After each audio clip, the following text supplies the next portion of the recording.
Chronicles of a Gooner. Like and subscribe. Chronicles of a Gooner.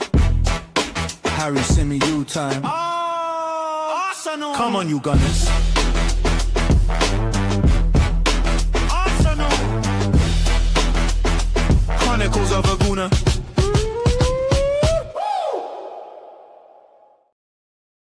Arsenal are perfect in Europe. That's 6 wins from 6 in Europe's Premier competition. Most of the players I wanted to see rested were, and Christian Norgaard played. Centre-back wasn't quite what I had in mind, but it will do. We're going to break down Arsenal's 3-0 win away at Club Brugge last night. The Gunners sit top of both the Premier League and the Champions League.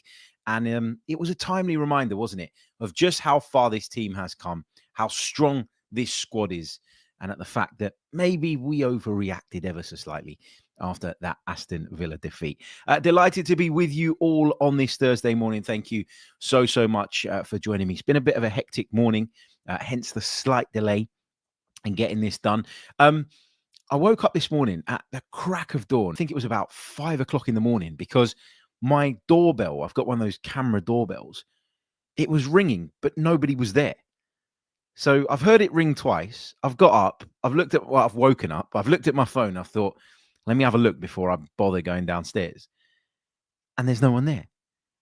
And then so I've got breakfast radio about an hour later, and I thought I might as well stay up now.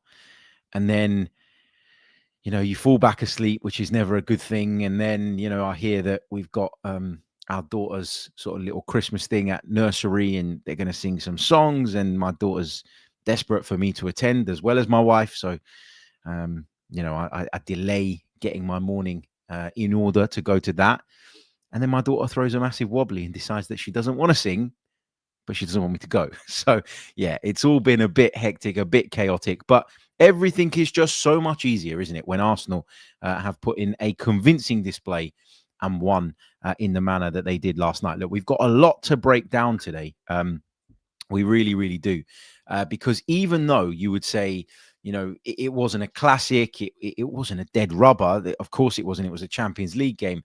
But I know that because of the way the squad is at the moment, with the problems that we're dealing with, the issues that we have, there's a lot of people looking at games like this one and thinking this isn't really the priority. Now it's time to make sure that we get back on track in the Premier League. And had we drawn last night in Brugge, it wouldn't have been the end of the world. It probably would have been the end of the world online, but it wouldn't have been the end of the world in terms of the reality of things. So, yeah, interesting game to break down and analyze this one. On this show, I want to talk about the team selection. I want to cover Jurrien Timber, who obviously missed out. Did travel, so that suggests that he was close. But we'll cover why he wasn't in the squad. We'll talk about Noni Madueke's stunning opening goal and the second, which showed good instincts, I think, in and around the penalty area. We're going to talk about Gabriel Martinelli's performance. He also chipped in with a fantastic goal. We'll react to the return of Gabriel Jesus. That really did put a smile on my face. We'll discuss the minutes handed to Christian Norgaard, and we're going to talk Viktor Gyokeres. I can see from the live chat before we've even got started today that Viktor Gyokeres is a big talking point, a big point of discussion for many of you. So we're going to cover that off as well. Look, lots and lots to come on today's episode of the Chronicles of a Gooner. If I could just ask you before we dive into the thick of it, if you haven't done so already, if you're a regular here, you know what you're going to get. Leave a like on the video, subscribe to the channel if you are new. If you want to become a Chronicles of a Gooner patron, there is a special offer on right now.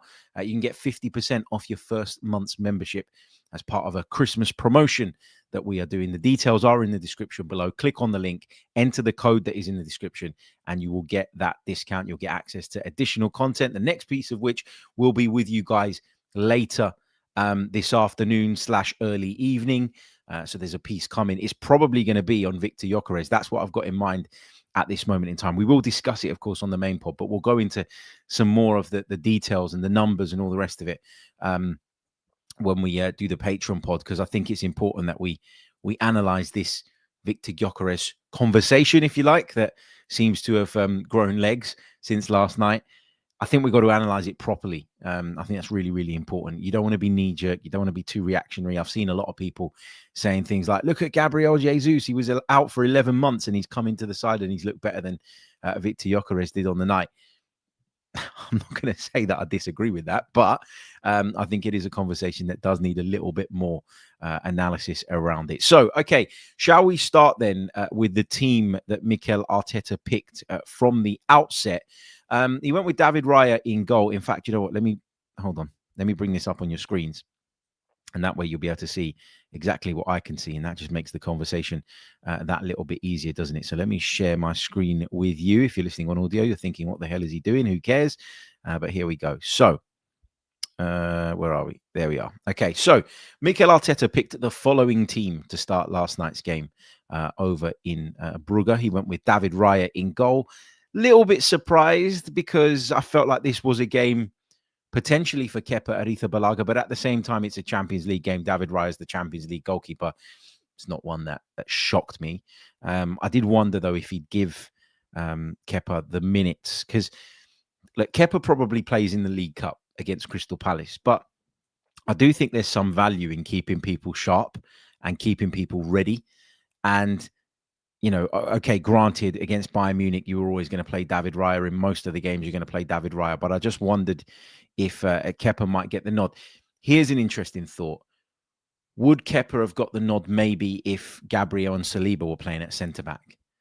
Like if those two or one of those two was available and it wasn't such a patched-up defence, would Mikel Arteta have been more open maybe to changing the goalkeeper? Did he feel like he needed a bit more continuity in the goal and in between the sticks, given the lack of it in the backline, possibly? Ben White continued at right back. Christian Norgaard partnered Piero Hincapié at centre-back. I did not see that coming. We talked a lot about the Norwegian. Is he Norwegian? He's Danish, isn't he, Christian Norgaard? But do you know what it is, right? And I've made this mistake many, many times before. Yeah, he's Danish. Because Odegaard is Norwegian and has the name Odegaard, when I hear Norgaard, which is quite similar in terms of the way that the name ends, my mind goes to Norwegian, but he's Danish. My apologies. I said that he needed to play. I said that, you know, what was the point in signing him if we weren't going to utilize him at a point where we were struggling, where people needed a rest? But I didn't see him playing at centre-back. I've got to say, look, when you think about it, physically, he's tall, he's powerful, he's got a good build. It's not a wild idea. I don't think it's something that Mikel Arteta would have actively done had, you know, we not had the injury problems that we do. Like, I don't think this is Mikel Arteta reinventing Christian Norgaard. I think this is just a needs-must type decision. He partnered Piero Hincapié at centre-back and Miles Lewis-Skelly came in at left full-back. The midfield surprised me a little bit. I'd have given Zubimendi a rest. Maybe with Declan Rice out, that was something that Mikel Arteta felt he couldn't do. And with Norgaard having to go in at centre-back, Zubimendi probably had to play. Odegaard I'd have started because I think he needs the minutes. Needs to get himself back to the level that we all know he's capable of. Mikel Merino only played 45 at Aston Villa, so I suppose that made sense. And then the front three was exactly the front three I thought we'd go with. Gyökeres through the middle. The hope was to get him in and among the goals and back on track again with Martinelli left and Noni Madueke on the right. Some interesting options available to us on the substitutes bench, of course. Louis Copley, who captains the academy team, the under-21s. He's been captaining the under-21s. Got his opportunity to be on the bench. Didn't get on the pitch, unfortunately for him. Josh Nichols was on there as well, as was 16-year-old Marley Salmon. Eze there, Waneri there, Saka there, Calafiori there, of course. But for me, it was just great to see Gabi Jesus back in the picture. Now, we know that he's in the Champions League squad because we made a late swap involving Max Daumann. We kind of covered that off yesterday, why that was a thing. And to me, you know, Gabriel Jesus is still an asset. To me, he can still help us. To me, he can still bring something to the table between now and the end of the season. And I was really, really pleased to see him back on the pitch as well. And we'll get into his return in a little bit more detail. But yeah, the Arsenal team was a much changed one. It was miles away from being our strongest team. But you go away in Europe and you win that convincingly, you've got to give people their flowers. And you've got to say that, as I said right at the top of the show, this was a timely reminder of how good this squad is. This was a timely reminder of the depth that we possess. And this was a timely reminder of the fact that even though we lost to Aston Villa at the weekend, Arsenal are still in a very, very good place. And will we win the Premier League or the Champions League? Who knows at this stage in the season? But what I do know is that Arsenal will be in the mix come the back end of the campaign, come the business end of the season. And that should help us as fans, make sure that we kind of manage the ups and downs of the season. And it should give us a confidence and a belief in our team that even when they suffer setbacks, they're capable of bouncing back. Whenever Arsenal haven't won a game, or whenever Arsenal have, failed to win a game this season, they've bounced back with a victory straight after. We're not allowing, and I've talked about this in the past, we're not allowing those difficult periods to turn into rots. And if you go back a few years, if you were a listener to this podcast back then, you'd have heard me say many, many times, the most important thing is, because you will lose football matches, to quote Thomas Frank, we will lose football matches, or whatever he said when he took over at Spurs. You will lose games, but you need to be able to bounce back quickly, and you need to make sure that you are not allowing those periods to continue and to develop into something of a rot. And that's what Liverpool haven't been able to do this season. They've struggled, and those struggles have continued for weeks and weeks and weeks. If there was no chance of any defeat in the Premier League, it wouldn't be the best league in the world, number one. And number two, if defeats were so easy to avoid, why would we have been lauding the Invincibles for the last 20 odd years or whatever it's been? You know what I mean? So I think we just got to sometimes just remind ourselves of where we're at and how much better we are in comparison to maybe where we were just a few years ago. Okay, so we've touched on the team selection. Jurrien Timber was not available, and it is because he got some sort of kick against Aston Villa. Now, Mikel Arteta gave an interview just before the game, and that's what he said. He said that Ricardo Calafiori and Jurrien Timber were on the receiving end of some kicks, and Jurrien Timber was just about unable to make the game. The fact that he was there gives me confidence that it's not a long-term thing. But then again, we heard that William Saliba was out for days, and it's going to be... So, we've got to wait and see and hope that he's available at the weekend. But if he isn't, then this is probably the one fixture on the Premier League calendar this season that you'd say, okay, I'll take my chances.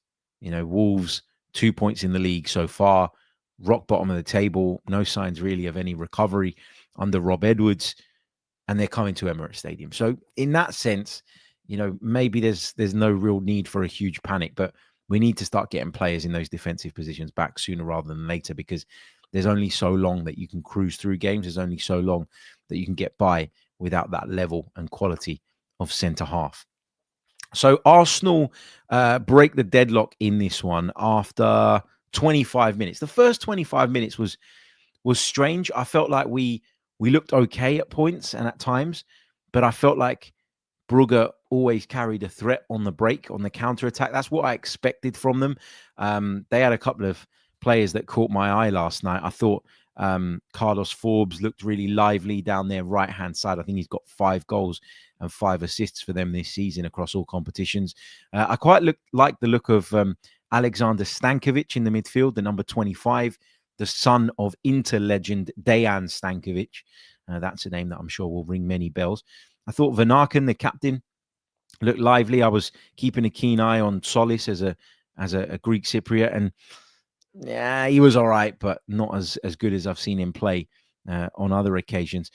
But end of the day, they didn't have the quality really to hurt us, and they didn't have the quality really to cause us too many problems, despite the patched up defense. And as the game went on, you kind of always felt like Arsenal were going to take a control and a stranglehold of it at some point. And then Noni Madueke does what Noni Madueke does. Now, I'm going to say, and this might sound quite obvious, and you might start screaming back at me, Captain Obvious, give it a rest. But there are some players in football that, for me, can't come off the bench, in that when they come off the bench, they really struggle to get up to speed with the game.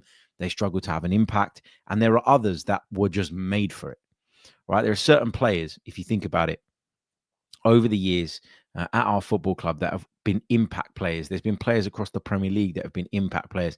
And when you starting them and trying to build a team around them, it doesn't really necessarily work. Noni Madueke is a starter. He needs to start. When Noni Madueke starts, I'm invariably quite impressed. When he doesn't start, I think he's stunk the gaff out at times, like to put it politely. Like I think, you look at his substitute appearance at Chelsea, it was really, really poor. He was really, really ineffective that day. You look at his substitute appearance at Villa at the weekend, and again, he was a non-entity. He didn't offer us anything. And I'm not saying it's easy, by the way, to come off the bench in games like that where the team isn't playing particularly well and have an impact. But I still wanted to see more from him on an individual level in both of those games. He got the opportunity to start last night. He started against Brentford the other day. Again, a game I thought in which he impressed. And he goes and does what he did last night after 25 minutes.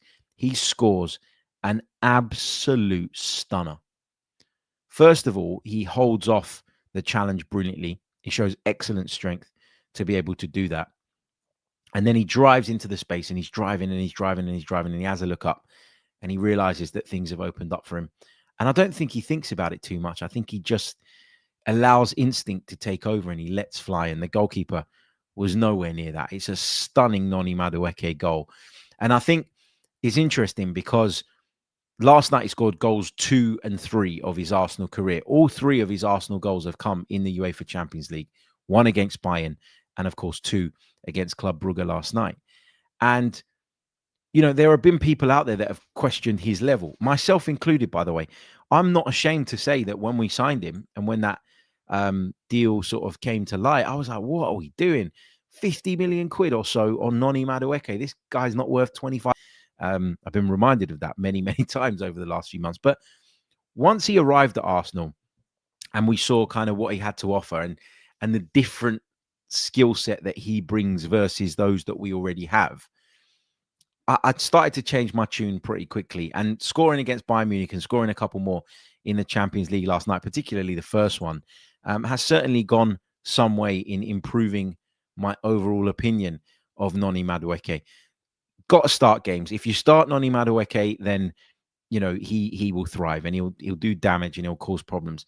When he comes off the bench, I'm not quite convinced about that at this stage, but that's something he's got to improve on because he will come off the bench in a lot of games because Bukayo Saka is our guy on that right-hand side. And it's nice to have the competition. It's nice to see them pushing each other. But the idea that Madueke is going to overtake Bukayo Saka in terms of the pecking order, it's wrong. But, I mean, he's starting Champions League games. It's not like he's limited to playing League Cup games or to 10 minutes at the end of these games. He's someone that Mikel obviously trusts. That's why Arsenal went out on a limb to sign him. And I think he repaid that faith with that goal yesterday. It was just stunning. The more I watch it, the better it gets. If you've seen the highlights from last night's game on Arsenal.com, and I'm sure there'll be extended highlights and the full match replay to come a little bit later on today. Myself and Ian Selly were on commentary, and I think you can hear the excitement in my voice when Madueke scored and when Martinelli produced a bit of magic of his own a little bit later on. Look, so we go in at half-time, 1-0 up, but I never felt the game was over at that point. In recent months, there have been points where I've looked at Arsenal and gone, yeah, we've got our noses in front. Good luck trying to get back at us, mate. It's just not going to happen. It wasn't the way I felt last night for a couple of reasons. I felt like there was a few times Brugge were able to kind of stretch us and hit us on the counter-attack and create situations that could have potentially developed into something more. Add to that, we had the patched-up defence, Norgaard at centre-back, alongside Nkapie. Lewis Skelly was going into midfield, which was clearly something we were trying to do from a tactical perspective to help unlock Brugge, but it did leave plenty of space for Carlos Forbes, one of their better players, to try and expose. And he was dragging Piero Nkapie out of the central defensive position and into those wide areas and forcing the centre-half to do basically exactly what centre-halves don't want to do, which is be dragged out of position and be forced to run back towards their own goal. Nkapie's experience as a left-back, as a left wing-back as well, I think benefited him a little bit last night. I really do. I beg your pardon. I felt like he was comfortable marshalling those spaces in a way that a more conventional centre-half probably isn't. So I gotta give him a nod for that. But we go in at halftime, and you're like 1-0 up. That's fine. It's not a classic of a game. Noni Madueke's bit of brilliance that should breed confidence through the group, and it will certainly help him. And so Brugge come out in the second half. The crowd were behind them for the most part. There was some crazy, typical European style music being boomed around the ground before the game and during halftime as they look to kind of generate the kind of atmosphere that might aid the team in achieving what they were looking to. And we go and hit them with the sucker punch goal 2 minutes into the second half. And at that point, Brugge were done and dusted. We completely killed them. And this is a really, really interesting goal because when you watch it back, your first reaction might be, what the hell is Martin Zubimendi doing up there on the left wing? But one of the things I thought was most interesting about our performance yesterday, and I'm not saying it's something that we never do and it's unusual and it's completely new, but I thought there were more positional rotations than there normally are. Maybe it's just me. Let me know your thoughts in the chat. Do you agree? I thought there were more of those positional rotations than we normally see. And we talked a lot post Villa about Odegaard dropping deep. And, you know, the impact that then had on our game overall and on Martin Zubimendi. At Villa, and obviously that's a tougher game, when Odegaard dropped deep, you didn't really see Zubimendi sort of looking to break beyond that line and getting into those more advanced positions. Whereas against Brugge, he did. You know, there was a situation in the first half I can think of off the top of my head that flicks it on towards Gyökeres. And then there's this where he's basically playing on the left flank and he delivers a wonderful cross in towards the far post. He puts it into the right area and Noni Madueke, full of confidence, gambles. And that's why he gets there ahead of everybody else. Not because it's a genius run. It's an obvious run to make. Not because it's an unbelievable bit of skill or play. No, it's because he's full of confidence and he just decides, I'm going to roll the dice. Again, Noni Madueke allowing instinct to take over. And there's a lot of players like that. There's a lot of players that when they allow their instincts to kick in and lead them and guide them, they'll produce brilliance because naturally they've got it. At times, those players can be seen overthinking. And it's about being comfortable in trusting your instincts. And I think that that's what we saw from Noni last night. And so he nods it in at the far post and Arsenal are 2-0 up. And at that point, it's game over. It's done and dusted. And then we score a third goal on 56 minutes. Listen, if I went through my timeline at halftime, which I did during our few-minute break, there was nothing but Martinelli slander. And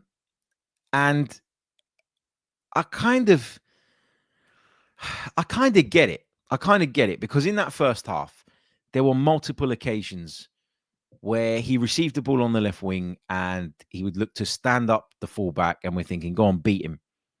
And he just couldn't do it. He struggled with it. Now, credit to the fullback. I thought the fullback handled him pretty well. That was Symeou playing on that right-hand side for Brugge. I thought he handled it quite well. But I remember sort of at halftime turning to my colleague and saying, Martinelli's not really been at it tonight, has he? And then he produces this unbelievable goal where, again, he lets his instincts take over. He cuts inside, instinct. Doesn't cut inside, take a touch, think about how he can pick out the striker, think about what the best pass is, think too much about the finish.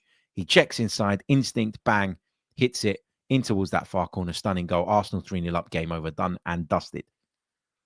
And that's what I want to see from Martinelli and Madueke. And we got it last night. Just those two being a little bit more trusting in their sort of their instincts and what those instincts are telling them to do. Because one of the criticisms that we have had on this podcast about Mikel Arteta's management in recent years is that sometimes with all the detail, and the detail is what makes us this really strong defensive and difficult to beat side. So there is obviously an upside to it, but there is a cost. There's always a cost. You buy something, you get a brand new car, but the cost is the money that you part ways with, right? There's a cost to everything. I think the cost is that sometimes we, not directly, like I don't think Mikel Arteta says, Noni, don't use your instincts. Gabby, don't trust your instincts. I don't think that is what he's saying. But in being so detailed and in demanding so much from them, I think you can naturally just curb that instinctive play, which is ultimately what Madueke was brought in for, right? To bring us a bit more of that because we were missing it. And Gabriel Martinelli needs to lean into that a little bit more as well. And he did last night in that second half, and we got a stunning goal out of him, even if his overall performance wasn't particularly good. If we have a look, though, at some of the match statistics, this is quite interesting because Arsenal just about edging it in terms of possession. Club Brugge are a side that had scored, I think, 3 goals in each of their last 2 Champions League home games, one of which was against Barcelona. They're a side that create. They're a side that work teams defensively. Their XG was only just over 1 on the night. Our XG was just under 3. We've ever so slightly outperformed our XG, which is no surprise when you think about the goals that Madueke scored and Martinelli scored. We had 20 shots at goal, 11 on target, 29 touches in the opposition box. And it was an all-round really solid, I'm not going to say spectacular or outstanding because I don't think it was, but it was a really solid Arsenal display. And we've come away with another 3 points. We're perfect in Europe. And that's where we want to be, isn't it? That's where we want to be as Arsenal Football Club. Look, we've got a lot more to get into. We're going to talk Gabriel Jesus' return. We're going to discuss Christian Norgaard, and we're going to talk Viktor Gyokeres. Plus, we'll take some of your questions from the live chat. I realize I haven't been into the live chat much on this show so far, so we will spend some time in there. Keep your comments, keep your thoughts coming. Quick reminder, if you haven't done so already, leave a like on the video, subscribe to the channel. If your brand's spanking new, and if you're listening on Apple Podcasts, leave us a review. We're taking a really short pause. It'll literally be 10 seconds, and we'll be back to break down the rest of it. You're listening to the Chronicles of a Gooner. You're listening to the Chronicles of a Gooner. Like and subscribe.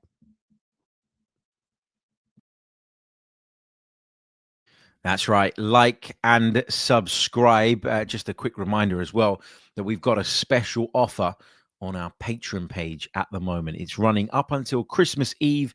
You can sign up and become a patron while getting 50% off your first month's membership. It is only £3 a month normally anyway. So you'll be getting it for £1.50 basically, which means that you'll get access to all of our bonus content, the next piece of which will be with you later on this afternoon / early evening. Plus, you get access to every episode that we do completely ad-free, as well as our Discord server, and to be part of the wider patron community. You also get to support the pod and help me to spend more time on it. And I've got some interesting ideas that I'm looking to put into play very, very soon. So that's patreon.com / the Chronicles of a Gooner. There's a special offer. The discount code is in the description below. Make sure you copy and paste that into the box when you're signing up, and that way you will get that discount applied when you check out. Thank you very, very much for your support. Okay, let's move on, shall we? Let's talk. There's so many comments about Viktor Gyokeres. Like, I'll get to that. I want to start with Gabriel Jesus. Brilliant to see him back. Like, just excellent to see him back. 11 months on the sidelines. One of the most likable players at Arsenal. Someone that I always say was largely responsible for Arsenal going like that in terms of improvement over a really short space of time, along with others as well. But Gabriel Jesus was a massive part of that. He's just a really, really talented player and a great person to have around. And you know what I thought was really telling? I mentioned I was commentating on the match yesterday, and obviously when we finished the game, we're still there for a bit, right? We don't just sort of put the microphone down and walk out. And there was pictures still coming in from Belgium, and there were so many Arsenal players that when that full-time whistle went, they ran over to Gabriel Jesus and they gave him the most affectionate hugs that you probably see on a football pitch. Just in terms of like saying, great to have you back, man. Welcome back. It's good to see you out there. Good to see you back doing what you love. Because they know him on a personal level, right? They'd be well aware of the challenges that he's faced over the last 11 months. He had this serious knee injury. Then he had some other problems that required a minor surgery. And then he suffers another serious knee injury. The guy just can't catch a break at the moment. And to see him return earlier than planned, and to return and look really lively, actually, was great to see. Now, what I would say is be wary, because what happens in situations like this, player comes back after a long period out, people go, play him at the weekend. He was lively. I liked his performance. I liked his display. Play him. It's perfectly normal that he might pick up a muscle injury over the next few weeks, because he is working his way back to sharpness, which means he's putting strain on muscles that are not used to it because of how long he's been out for. So that is quite likely to happen. The other thing is, of course, is that when you first return, a lot of it's adrenaline. Like, a lot of it's coming because you're so excited and you're buzzing to be back. But that adrenaline, it does wear off. And so often you see players come back, look great, and then they hit a bit of a brick wall. And that's the toughest bit to get through. The initial recovery is obviously tough and difficult. But the point I'm trying to make is that when someone returns from an injury of that severity, and when they've been out for that long, the trajectory isn't always a straightforward one, right? There will be bumps, there will be pauses, there will be moments where he has to just scale it all back a little bit. But Gabriel Jesus has just got that infectious enthusiasm for the game, hasn't he? And you really saw that yesterday. I thought he linked up brilliantly with those around him. I feel like Gabby Jesus is one of those players that, as long as you're talented, and obviously all our players are, you will find it easy to link up with him. Like, I know this from when I used to play.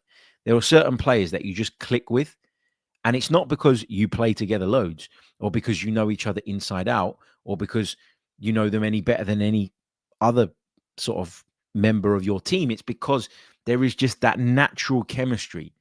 And I think Gabriel Jesus is someone that reads and understands others really, really well. But when you train with him and you know him, you're probably able to read him and understand his thinking really well as well. And there were some good combinations with Martinelli, good combinations with Saka when he came onto the pitch. I really like Gabby Jesus, and I'm glad he's back, and I hope he'll be of good service to us over what remains of this season, because I think he could make a difference. Christian Norgaard played at centre-back yesterday, and we've had this debate and this discussion for quite a bit, haven't we? You know, Mikel doesn't trust him. Mikel, clearly doesn't rate him as much as some of the fans did, because if he was that highly rated, he'd be playing at a point when we're running Declan Rice and Martin Zubimendi into the ground. He'd at least be coming off the bench. That was always my argument.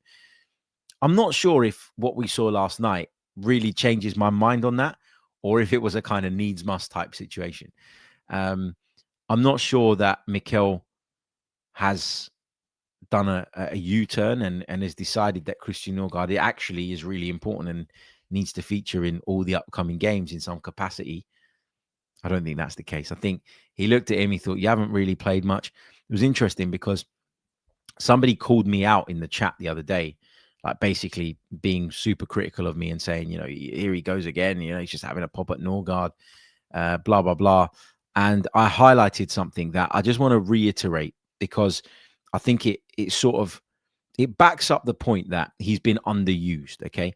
He had injuries at the start of the season and he wasn't available in the first few games, but he was available for Manchester City at home on the 21st of September, and he's been available ever since in the Premier League, that is.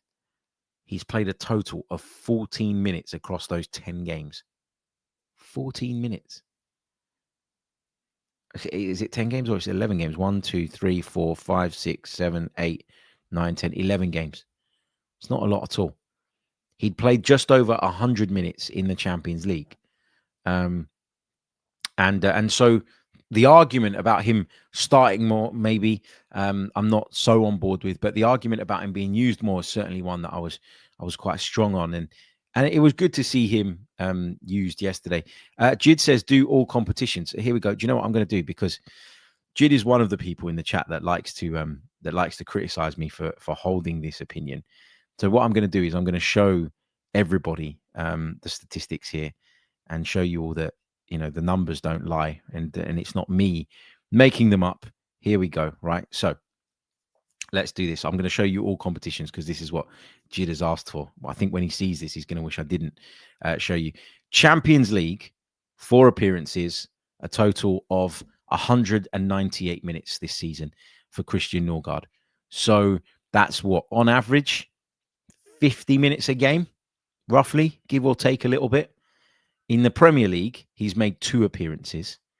And in the EFL Cup, he's played 2 lots of 90 minutes. So the only competition in which he's featured a lot is the EFL Cup. 2 games, 180 minutes, 90 in each. Great. This guy has made 8 appearances in total this season, and he's played less than 400 minutes of football. So when I sit here and I say that, you know, he should be playing more and we should trust him a little bit more, I'm absolutely vindicated in saying that, because if we don't trust him that little bit more and we don't use him even for the last 20 minutes of a game, even if he got the last 15, 20 minutes in some of those Premier League games that we were trying to see out, he'd have way more minutes on the board than the 14 that you're seeing here. I'm sorry, but my point is absolutely 100% valid, whether people like it or not. I've shown you the numbers there. Those are the facts. So you tell me do all competitions. I've done all competitions, and we still can't get to 400 minutes in total for Christian Norgaard. That's all I'm saying. That's all I'm saying. But in fairness to the player, because I want to be fair, I thought he came in at centre-back yesterday and he did a really good job. He didn't overcomplicate it. He didn't get too brave. He didn't do anything silly. He was really assured in possession, I thought, for the most part. I thought he slotted into that role really, really nicely. Now, granted, it wasn't the biggest test. Granted, it wasn't a game in which he was really kind of pushed to his limits. But we knew that was going to be the case pretty much. And that's why he was trusted to play that position in the first place. Otherwise, you know, we could have easily seen Calafiori start the game, even though he was touch and go. Mikel looked at it, weighed it up, and this is what he needs to do more this season. And I promise if he does that and gets it wrong from time to time, I won't go too hard on it, because I've called for it from the start of the season. I think the key to our potential success this season is managing the squad right. And you're going to have to accept the level dropping a little bit in certain areas in order to keep people fresh for the biggest tests and the biggest challenges. But that is going to mean compromise. And you have to weigh up. This is the art of management. What games can I get away with this in? And in which games can I not? And last night was one that he could get away with it in. He made that decision. It paid off. We've kept another clean sheet. It's brilliant. Everybody gets their flowers. Everybody's really chuffed and pleased with the way that that's gone. Credit to Christian Norgaard, because he's not played a lot of football, as I've just highlighted, contrary to what people in the chat will tell you. He's not played a lot of football, and he's been able to, he's been able to slot in and do a really admirable job. Also, just to Jid, who's listening, you said you were going to get back to me about your availability, and I haven't had that confirmation. So do let me know if you're able to have that chat that we said we would on the podcast. Okay, right. Let's take another really short pause, and when we come back, we're going to address the kind of elephant in the room, because there's a lot of Viktor Gyokeres talk in the chat. I want to hear your thoughts on Viktor Gyokeres. I want to read through some of them as we go through this discussion. But a quick reminder before we do that, if you haven't done so already, leave a like on the video and subscribe to the channel if you haven't done so already. If you're listening to us on Apple or Spotify, please do that. We'll be back in just a second. We're going to talk Big Vic, as well as taking your thoughts from the live chat. You're listening to the Chronicles of a Gooner. Like and subscribe. That's right. You're listening to the Chronicles of a Gooner. Like and subscribe. I've just seen there are hundreds and hundreds of you with us in the live chat right now here on YouTube, but we've only got 72 likes on the board. What's going on with that? There's no reason why by the time I end this stream, we shouldn't have at least 150 on the board. Only half of you would have to hit like for us to get there. So that should be easy. What if you all hit like? That would be amazing. Also, if you're watching this back on playback, you can hype the video a little bit later on as well. Dievagoru says, please stop slagging off our own players. Okay, so I've seen some comments in the chat that certainly are people slagging off Viktor Gyökeres. I'm not going to do that. I'm not going to do that. But I do think we need to have a bit of a conversation about him, because I get that he's returning from injury, but I was really, really underwhelmed by his display yesterday. Now, if he was, in my opinion, and it is just in my opinion, doing all of the right things, but he was just lacking that half a yard of pace, a bit like what we saw at the start of the season, I'd go, fine. You know, it is what it is. He's still working his way back up to speed, and he'll get there. No worries, no concerns. I feel like Viktor, the first thing to say is that I feel like Viktor Gyökeres is really, really unlucky. Really, really unlucky, because just when he started to find his rhythm, just when Arsenal, in my opinion, started to figure out as a team and as a group of players around him how to extract the best from him and make him as effective as possible, we lost him to injury. And then we had to change again. And we had to start gearing our play to suit a more unconventional type of centre forward like Mikel Merino. And now we're going to have to make that adjustment back to Viktor Gyökeres, if indeed he's the one that's going to start going forward. So I do have some sympathy for Viktor in that sense, because, as I say, I felt like we were getting to the point where I was starting to see a bit more from him, and the injury has set us back in that sense. Style-wise, he's very, very different to the others, okay? He is someone that likes to run in behind, someone that likes to play off the shoulder, someone that likes to put himself about physically. I don't think he's particularly comfortable dropping into those deeper pockets and receiving the ball in the way that Mikel Merino can, or in the way that Jesus can, or Havertz can. I think that's something he's a little bit limited in, but I also think that he's got that instinct with regards to when is the best time to run in behind and how to stretch people that maybe those other guys don't have. I think Havertz can do that when he's tasked to do it. I think Havertz is really good at running in behind and stretching when the time is right.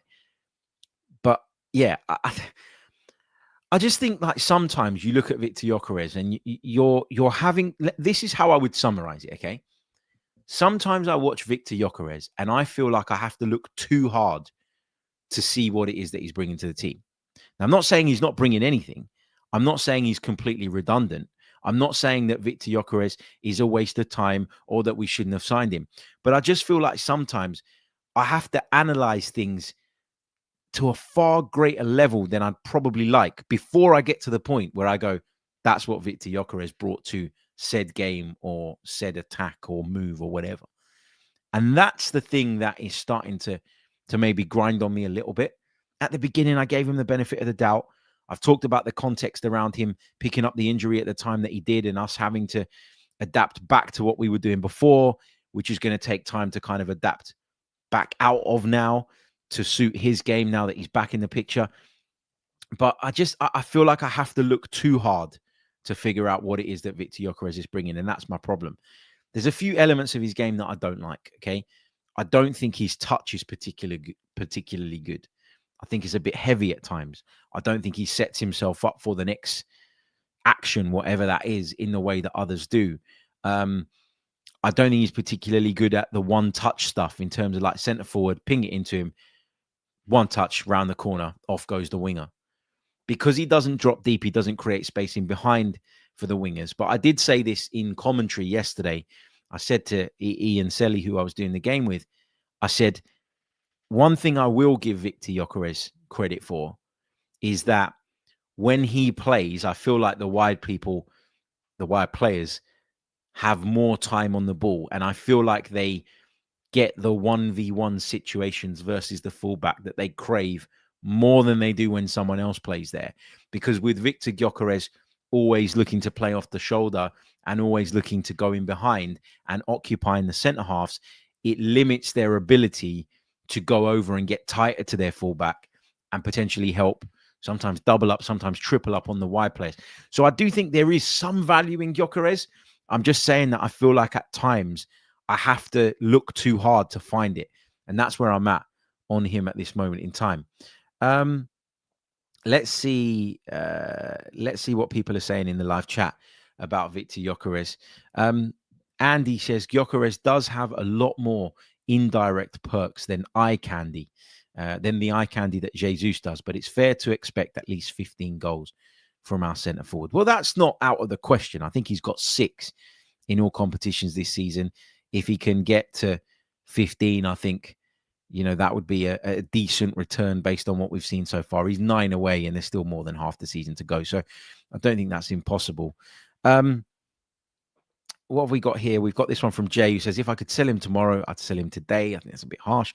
BRB says, look, this could be our year, and fans don't want to miss out on a trophy because Gyökeres either isn't ready or won't ever be. I get that, but I agree that people don't need to be jerks about it. Yeah, look, Viktor Gyökeres is an option, and he's someone that is a part of our squad and that I think will have a say and will help us.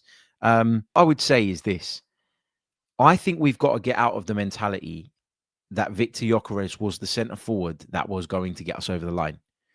Because my opinion now is, and I know he's had his injury problems, and I know he's not back yet. My opinion now is that Kai Havertz is our best centre forward. Kai Havertz is our best centre forward in my view.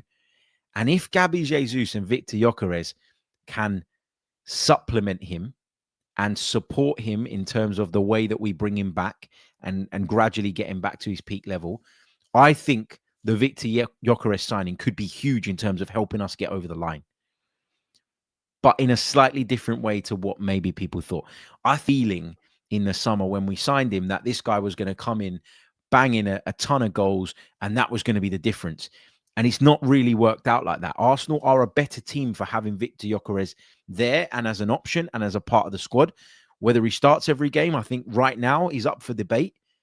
But at the same time, that doesn't mean that his impact won't have a positive effect on our chances of being successful come the end of the campaign. Just rolling through the chat box. Let's see what people are saying. Frankfurt Gunner says, where's the context in Gabriel Jesus with 2 ACL injuries outperforming him? In fairness, and listen, Gabriel Jesus was great yesterday. I really enjoyed his performance. You know that. I've said it already. But let me just have a quick look at what minute exactly it was that Gabriel Jesus came on. He came on 62. On 56 minutes, Gabriel Martinelli basically finished the game. And so the game was in a completely different state. Had Gabriel Jesus started the game, do you think that he would have had as much time and space and room to create things as he did? I don't think he would have. I do think that Gabriel Jesus is a better footballer, like in a lot of ways. Like he's much better on the eye. He's got a much better touch. He's much more tricky. He's much more skillful. But Gabriel Jesus misses too many chances for me. Like that's always been my thing with Gabriel Jesus. That's what's prevented him from being a real top tier striker and being in that bracket just below. But then you could argue that Viktor Gyökeres isn't as lethal a finisher as maybe we thought he was either, based on what we've seen so far. I want to take you back to the Patreon pod that we did, the scouting session that we did on Viktor Gyökeres prior to Arsenal signing him. I've copied this quote down. I went back and listened to it this morning to grab this quote. I said, this nagging doubt I have is this his level? And then I talked about the fact that there was a study conducted on the Portuguese top flight, and the findings said that only a handful of teams in the Portuguese top flight are Premier League level, the majority are Championship level, and some are League One level. That's what this study found in comparison to the English pyramid. And I said at the time, he looks really dominant. He looks really in control. He looks really powerful in this league, but can he make that step up? That was my doubt about Viktor Gyökeres. I'm not going to sit here and say, I said don't sign him, because I did say sign him. When it became apparent that the Benjamin Sesko thing was just developing into something of a shit show, I was on board with the Gyökeres signing. I'm not U-turning on that. I'm just making the point that I think anybody that went into this season expecting Viktor Gyökeres to be this 30, 40 goal in a season kind of guy who was going to fire Arsenal single-handedly to the Premier League title like Erling Haaland can, you were living on another planet, like legitimately. What else have we got in the live chat?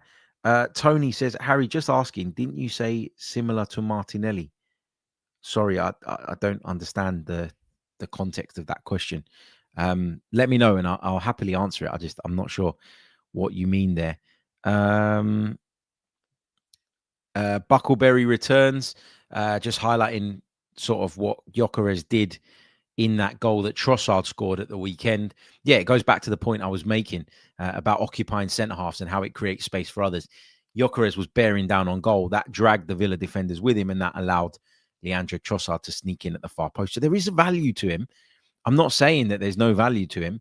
I just think we have to adjust our mindset with regards to what we believe and think he is. And if we do that, then we'll probably stop being so critical. If we look at Viktor Gyokeres as an option rather than the guy, and I know we paid a big fee for him and all the rest of it, but things change, then I think we'd be a lot more content with what he's offering. And I think we'll probably zoom out and look at that in a much fonder light, if that makes sense. Sir Nicholas T says, Harry, I'd like to see more of what we saw yesterday, taking shots from outside the box. We've got so many players that can rip it, and I don't know why we almost never even try. I agree. Okay, should we take some of your questions? Have you got any other questions? Get involved in the chat. I'd love to hear from you. We'll take some questions for the last 5-6 minutes of the show. Tony Fulbrook said, just to add to what he was saying before, that when Martinelli wasn't performing, I said sell him. Again, like, you are completely ignoring the broader context around what I was saying at the time. When Martinelli wasn't playing well, I wondered if he was ever going to get back on track. I have those moments with Gabriel Martinelli. There's times where I think he looks electric. Gabriel Martinelli, by the way, who yesterday become the first Arsenal player to score in 5 Champions League appearances in a row. That's pretty special. But also, the context was in the summer that we needed another left wing option. We ended up getting that in Eza, and obviously Madueke is an option out there as well. We needed a striker at the time. We needed to do a lot of business, and I was wondering how we were going to fund that. And Martinelli made sense because A, he wasn't performing at the level last season that we all wanted, but B, he was the only one really with any value. Trossard's age and contract situation meant that you were never going to get mega money for him. And there was talk about Martinelli being wanted for 60, 70 million pounds. And that made sense at that point. That made sense. Rumble says, Harry, I think you're trying to do an I told you so on Gyökeres. No, I'm not, because I sat here and said I want us to sign him. I'm not trying to do an I told you so. I'm trying to say, yeah, he says you can admit to being wrong sometimes, mate. I'm always wrong. I was wrong about Noni Madueke, held my hands up straight away and said that. I'm wrong a lot. We all are. That's not my point here. My point here is that there was overinflated expectations around Viktor Gyokeres. I never said Viktor Gyokeres was going to score 30 goals. I never said that Viktor Gyokeres was going to score tons of goals and be the guy that fired us to the title. I said that we needed that profile of striker. And I said that if Viktor Gyokeres got 15 to 20 across all comps in his first season, I'd be pleased with that. I'm not doing an I told you so. I'm highlighting that some people's inflated expectations of what Viktor Gyokeres was going to bring to the team have got them now looking at this as a disaster signing. It's not a disaster signing. You had to know what we were getting ourselves into. And it sounds like, based on some of the criticism I'm reading now, a lot of people didn't. Guna Oz says, Harry, with how many times we misprofile players, Havertz, Marino, Rice, do you think we misprofiled Norgaard and that's why we didn't use him much? I don't know. I don't know. I'm not sure. Again, I go back to the Norgaard at centre-back thing last night. I think that was a needs-must decision. I don't think it's something that you're going to see regularly. I think when you see him play that role and do it quite competently in a Champions League game, you're probably going to keep that in the back of your mind for any future situations like this one. But I don't think we're going to change his position or anything like that. Has he been misprofiled? Is that why he's not played in the midfield?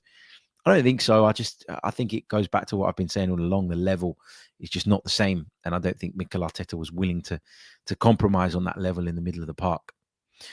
Tony says, let's talk Miles Lewis-Skelly, who was berated by Arteta, or did you miss that?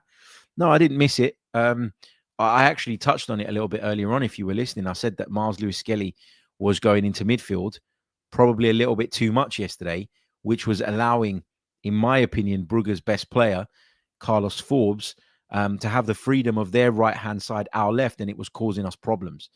So I haven't overlooked that. We covered it off a little bit earlier on if you were listening. Let's see. This is a good question. JR says, if you could get your money back on Gyökeres and sign another dynamic winger attacker, would you sell Gyökeres in Jan? If I had a fully fit Kai Havertz from the start of the season and a fully fit Gabriel Jesus from the start of the season, I might have done. Yeah. With hindsight. Obviously, I'm saying that with hindsight. And it's easy to say things with hindsight. Yeah, maybe. But the fact that we didn't have, and I know we didn't know Havertz was going to be out for as long as he has been when we went to get a striker. But the way things have unfolded, actually, I think Gyökeres has played a role that we needed. And I don't think it's fair to start saying we shouldn't have signed him. I think with hindsight, would I have spent that money elsewhere? Maybe. But the context includes the fact that we've been without the other two centre-forward options. If those guys were available, then it's different. Because I think Gyökeres brings something different, which makes him a good squad option and a useful and handy player to have. But I don't think he's a better centre-forward all-round than Kai Havertz. And I said at the time when we signed him, there was no guarantee that he'd play over Kai Havertz. And that was another thing. I got absolutely slaughtered for saying, people going, why are we spending this money then? Why are we bringing this striker in? Kai Havertz is a bloody good centre-forward. People just don't want to have it for some reason. But yeah. Anyway, let's... I think we're going to leave it there. I think we're going to wrap up. Look, overall, it was a really, really good night. The Gyökeres conversation, I think, had to be had. I think he's got to show more. I think he's got to up it. I think he's got to improve if he's going to succeed at Arsenal. Good to see Jesus back. Madueke, brilliant on the night. Martinelli with an excellent goal too. And as I said right at the top of the show, that was a timely reminder side have come in recent years. And yes, there was a bit of a meltdown and a bit of an overreaction after the Villa defeat. From most people, that was born out of emotion. And I understand that and I get that.